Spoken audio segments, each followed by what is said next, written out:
Hey guys, it's Dan with Philosophical Fishing, and yes, my studio today is my truck. That's where I'm recording this video from, and that's because I have two kids on the weekends that love to run around and make a lot of noise, so I can't record inside, and I've gone back to working full-time, so I can't record videos during the week, really, so here's what we got to deal with today. But hey, it's okay, because I can still record a video and put it out, so that's all that matters.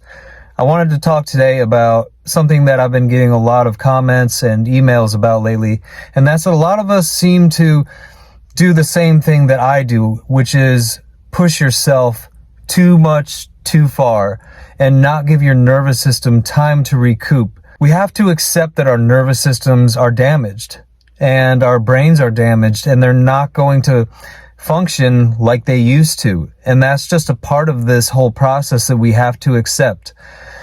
And the more we accept that, and the more we get into a state of knowing that our nervous systems have to have ample time to recharge and recoup so that we can do the things that we want to eventually be able to do, then the faster we're going to be able to heal, and the easier it's going to be to heal, quite honestly. And this is coming from somebody who always tends to overdo it. I mean, that's just my nature. That's my nature as an addict and an alcoholic. You know, if one's good, then 1,000 must be amazing, you know. And for me, if I do a day of working out and a day of exercise and I feel good and I've got my endorphins going and I'm like, wow, that was really good for me, you know, then I want to get up and I want to exercise the next day and go harder and then exercise, you know, longer. And if I can exercise for 30 minutes, then an hour and a half must be great, right? No, not necessarily. You know, our nervous systems are in a state where they're very vulnerable and it's very fragile, and we need time to let ourselves rest. Really rest, not just sit on the couch for 30 minutes, but actually disconnect from social media, disconnect from TV, disconnect from stressors, disconnect from maybe even our family, certainly disconnect from our jobs, which are always a stressor, and let ourselves consciously rest. And this is something that I've had to learn how to do. And especially during the pandemic of 2020, it really forced me, because I got laid off from my job and I had to stay at home for a while, and it really taught me, okay, oh, this is what rest is. And I finally got into a place where I let myself rest and I let myself just be and consciously take time to say, I'm going to go sit down, I'm going to go lie down, and I'm going to just veg out or meditate or let myself just be. Instead of feeling like I have to go, and I've got to get 10,000 things done today, take one day a week, disconnect from everything. Disconnect from social media, disconnect from TV, disconnect from anything that is outside stimuli that keeps your brain going in a loop of thoughts. What I try to do is I try to take one day a week to actually really consciously, and I use that word deliberately, consciously disconnect from social media, disconnect from my phone, disconnect from television, and really boil my life down to bare bones minimum, where I'm just letting myself consciously rest.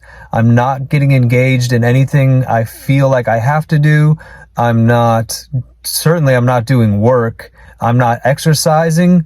I'm just letting myself naturally be in the day and disconnect from this doing mode that I am constantly in. And so maybe you can identify with this, but I am somebody who is a busybody.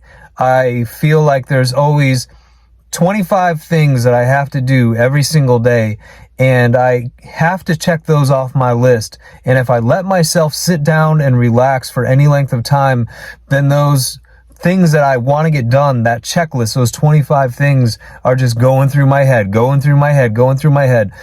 Dan, you need to get up. You need to get this done. You need to get that done. You need to check this off your list. You need to get this done by tomorrow.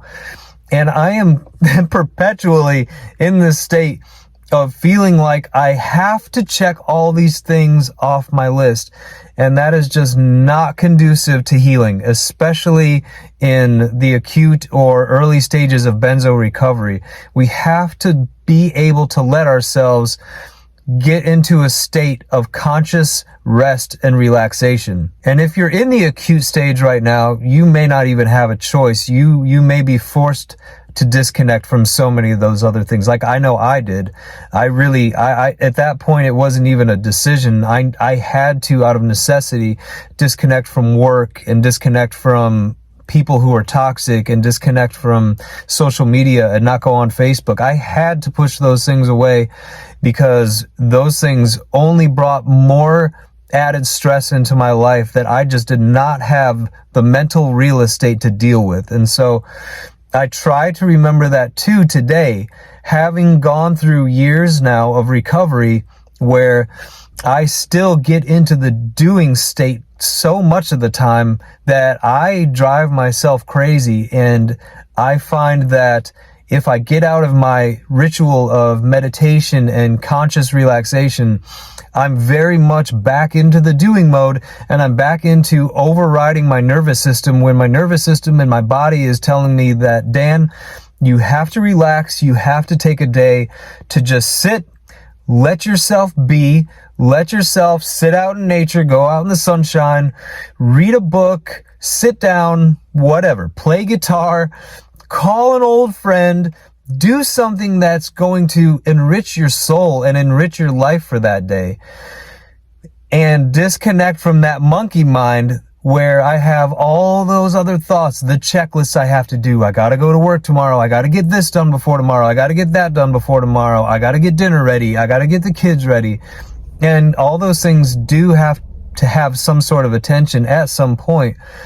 But I find that I'm going to engage in those activities that I have to do and those checklists much more efficiently if I can give myself time to recharge and rest before going out and doing all that other stuff. 7 days a week of running around too much, checking off the boxes and making sure that I've got everything in line for the next day and all my ducks in the row is a sure recipe for burnout. At some point along the way, I'm going to, and my body does it to me, where if I get out of my relaxation, my meditation, my disconnection from external stimuli, my body eventually gets to a place where it will make me sick.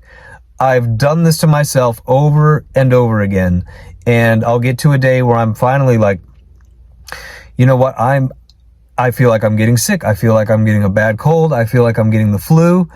And then I'll take a day of rest, and the next day I'm fine. But my body will make me get there. If I'm not consciously doing it myself, my body will make me stop. Well, it's important to exercise and to, at some point when the time is right, motivate yourself and push yourself a little bit in the right direction, if that's exercise or walking or getting out into a little bit of a social situation. If you've had agoraphobia and your anxiety has been super, super high and you found it almost impossible to talk and relate to people, at some point, we do have to put ourselves out there just enough to dip our toes in the water again and again and show our bodies and show our minds that we can participate in life again. But overdoing it time and time again is not good for us. And we do need that time of rest. We do need to relax. And if you've overdone it, and if you're like me and you override your nervous system, over and over again, then it's so imperative to just set yourself a reminder once a week, Saturday, Sunday, or whatever day that you can or you have off, to let yourself be. Let your nervous system do what it needs to do to heal. And I'm laughing because I'm talking to myself just as much as I'm talking to you right now. I am guilty of this. I am a busybody. I am a go person. I am a doing person. And that's why I need to remind myself I need meditation.